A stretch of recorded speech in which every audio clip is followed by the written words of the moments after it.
Olá!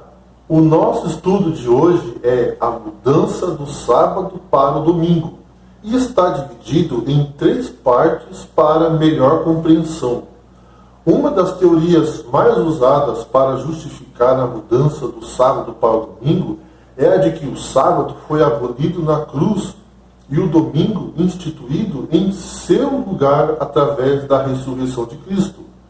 A adoção do domingo em lugar do sábado não ocorreu na igreja primitiva de Jerusalém, por virtude de autoridade apostólica, mas aproximadamente um século depois da igreja de Roma, sob a influência cultural paganizadora do Império Romano. Mas, antes de continuar, gostaria da sua ajuda. Dê um like, se inscreva no canal, ative as notificações. A sua ajuda aqui no canal é muito importante. Bom, vamos orar? Bendito és tu, Senhor nosso Deus, Rei do Universo. Queremos te pedir a tua bênção para o estudo de hoje e a unção do teu Espírito Santo. É o que pedimos, em nome de Jesus. Amém. Quando Deus descansou no 7º dia da semana da criação, Ele também santificou e abençoou esse dia. Gênesis capítulo 2, versículo 2 e 3, separando-o para uso sagrado e transformando-o em um canal de bênção para a humanidade. Aceitando o convite para deixar de lado seus próprios interesses durante o sábado, Isaías 58, 13, os filhos de Deus observam esse dia como uma importante expressão da justificação pela fé em Cristo, Hebreus capítulo 4, de 4 a 11. A verdadeira observância do sábado se fundamenta em uma vida santificada pela graça de Cristo, Ezequiel capítulo 20, 12 e 20. Parte 1, o dia do Senhor. Quando Deus deu os 10 mandamentos a seu povo, Ele também deixou claro que nenhum ser humano deveria mudar suas ordens.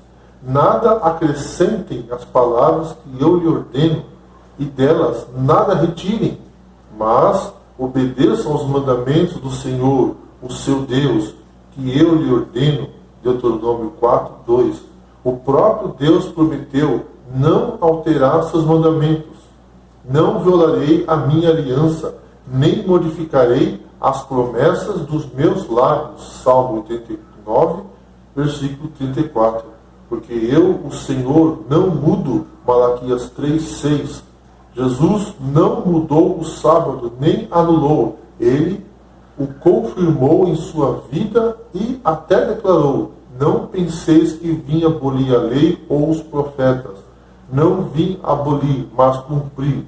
Digo-lhes a verdade: enquanto existirem céus e terra, de forma alguma desaparecerá da lei a menor letra ou o menor traço, até que tudo se cumpra. Mateus 5, 17 e 18. Tiago, o primeiro líder da igreja cristã primitiva, escreveu o seguinte sobre os 10 mandamentos. Vamos ler Tiago, capítulo 2, versículo 10 e 11. Pois qualquer que guarda toda a lei, mas tropeça em um só ponto, se torna culpado de todos. Porquanto aquele que disse: não adulterarás, também ordenou: não matarás. Ora, se não adulteras, porém mata, vens a ser transgressor da lei. João, o último dos 12 apóstolos a morrer, guardou o sábado. Ele escreveu: no dia do Senhor achei-me no Espírito.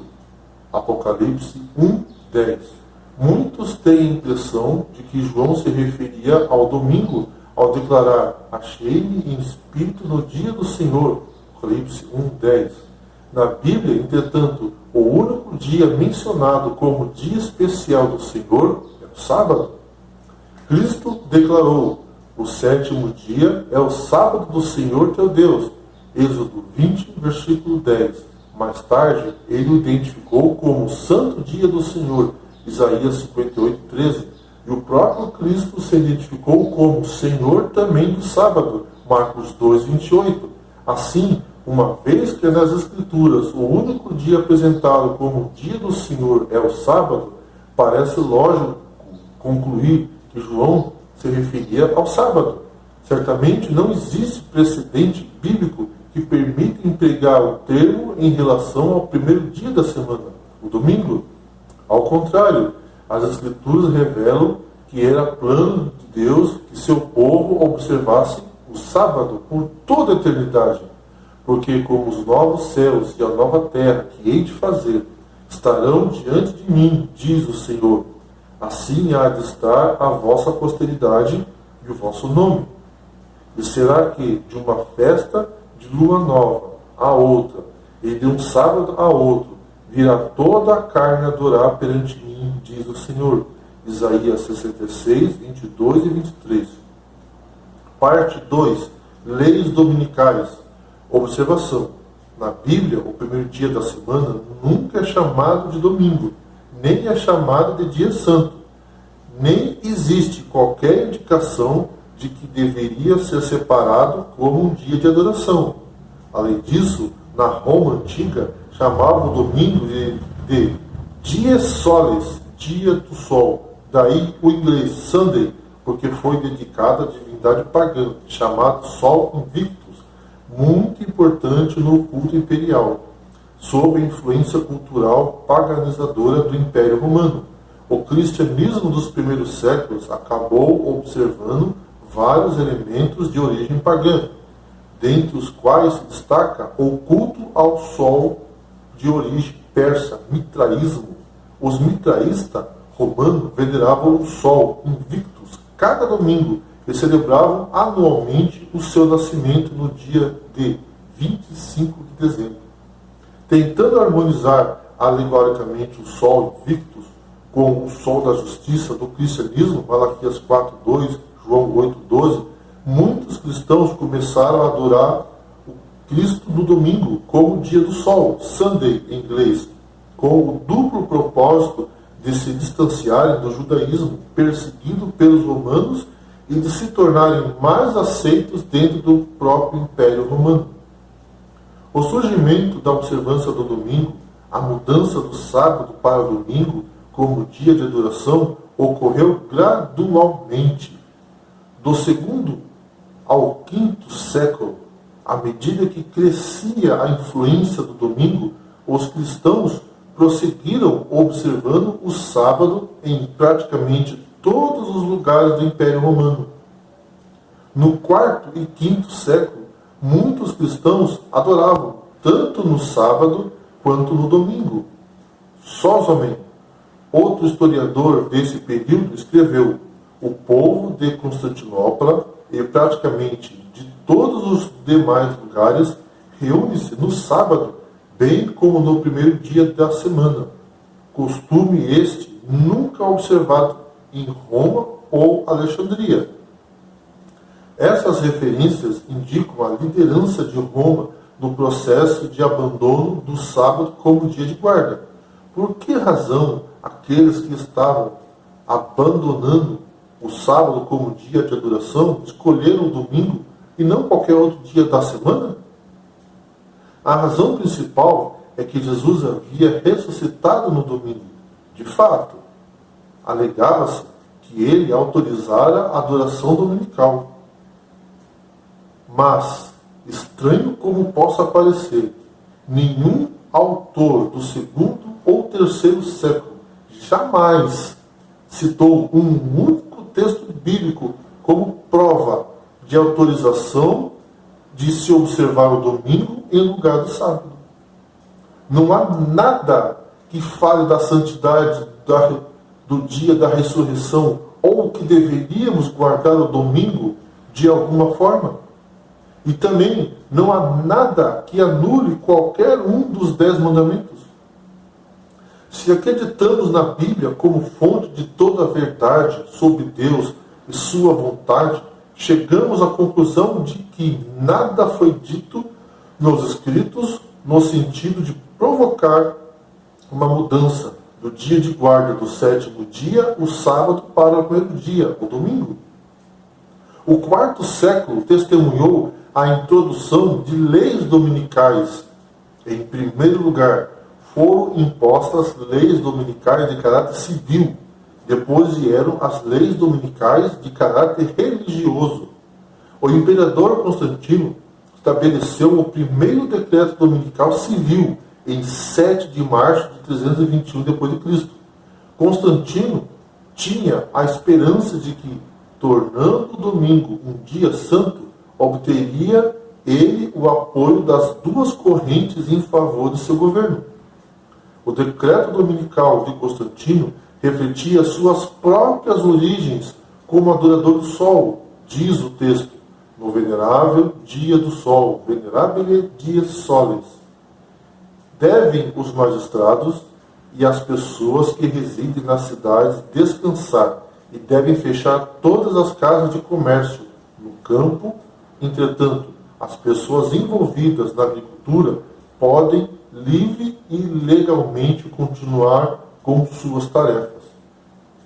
Várias décadas mais tarde, a Igreja seguiu o seu exemplo.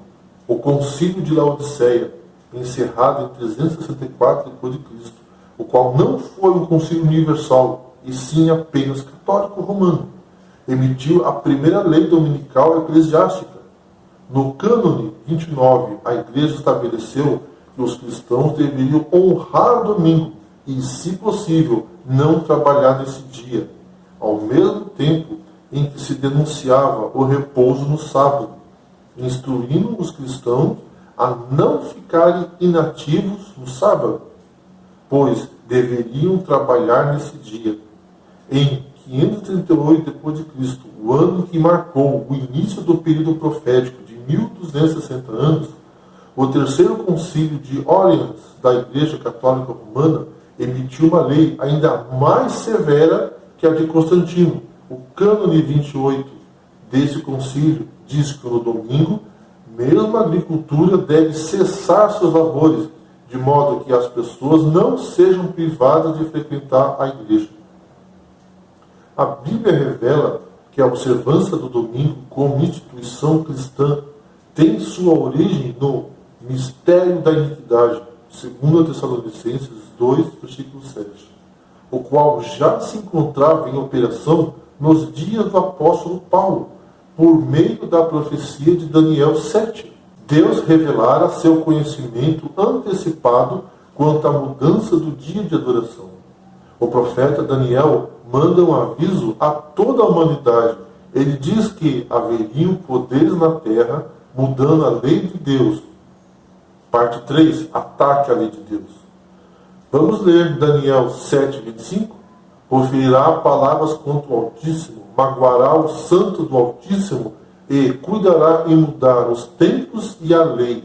E os santos lhe serão entregues nas suas mãos por um tempo, 2 tempos e metade de um tempo. A visão de Daniel retrata um ataque contra a lei de Deus e contra seu povo. O poder atacante representado por um chifre pequeno e por uma besta em Apocalipse 13, de 1 a 10, traz consigo a grande apostasia no seio da igreja cristã. O chifre pequeno efetua tentativas no sentido de mudar os tempos e a lei. Daniel 7, 25. O poder apóstata obtém grande sucesso em enganar a maior parte do mundo, mas, no final, o julgamento será pronunciado contra ele. Daniel capítulo 7, 11, 22 e 26. Durante a tribulação final, Deus intervirá em favor do seu povo e o livrará. Daniel 12, de 1 a 3. Essa profecia corresponde a apenas um poder dentro do cristianismo. Existe apenas uma organização religiosa que pretende possuir as prerrogativas para modificar leis divinas. Observe o que as autoridades católico-romanas têm reivindicado ao longo da história. Por volta de 1400 d.C., Pedro de Ancarano afirmou que o Papa pode modificar a lei divina, uma vez que seu poder não provém de homem, mas de Deus, e ele age em lugar de Deus sobre a terra, com pleno poder para comprometer ou liberar suas ovelhas. O impacto dessa surpreendente assertiva foi sentida durante a Reforma. Lutero dizia que as Sagradas Escrituras e não a tradição da Igreja representava o guia de sua vida. seu lema foi sola Escritura, a Bíblia e a Bíblia somente.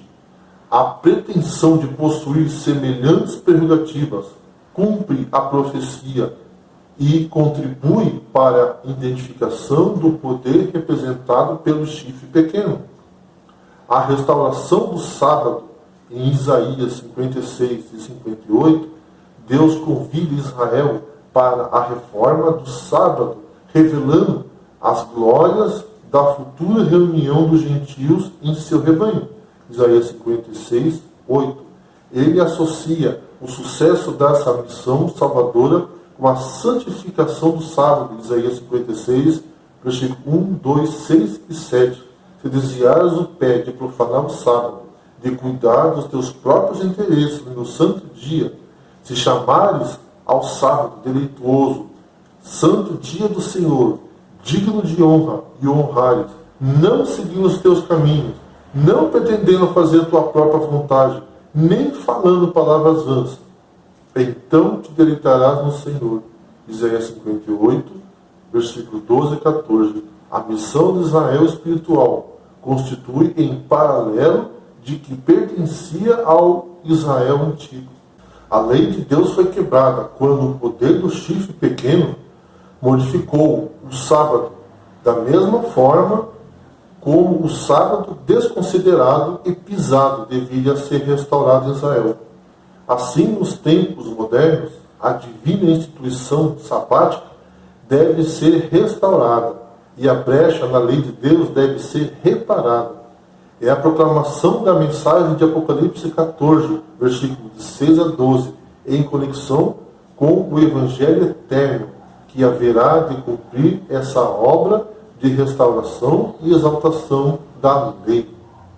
É a proclamação dessa mensagem que representa a missão da Igreja de Deus nos dias em que antecedem o segundo advento. Essa mensagem deve circundar o mundo, convidando todas as pessoas a que se preparem para a hora do julgamento. As palavras que exortam a adoração do Criador, aquele que fez o céu, a terra, o mar e as fontes das águas, Apocalipse 14, 7, constituem uma referência direta ao quarto mandamento da lei de Deus. Sua inclusão nessa advertência final confirma o interesse especial de Deus em ter seu sábado tão amplamente esquecido, restaurado antes do segundo advento. A apresentação dessa mensagem precipitará um conflito que envolverá o mundo inteiro. A questão central será a obediência à lei de Deus e a observância do sábado. Em face a este conflito, todas as pessoas terão de decidir se guardarão os mandamentos de Deus ou dos homens. Esta mensagem produzirá um povo que guarda os mandamentos de Deus e a fé de Jesus. Aqueles que a rejeitam acabarão recebendo a marca da besta.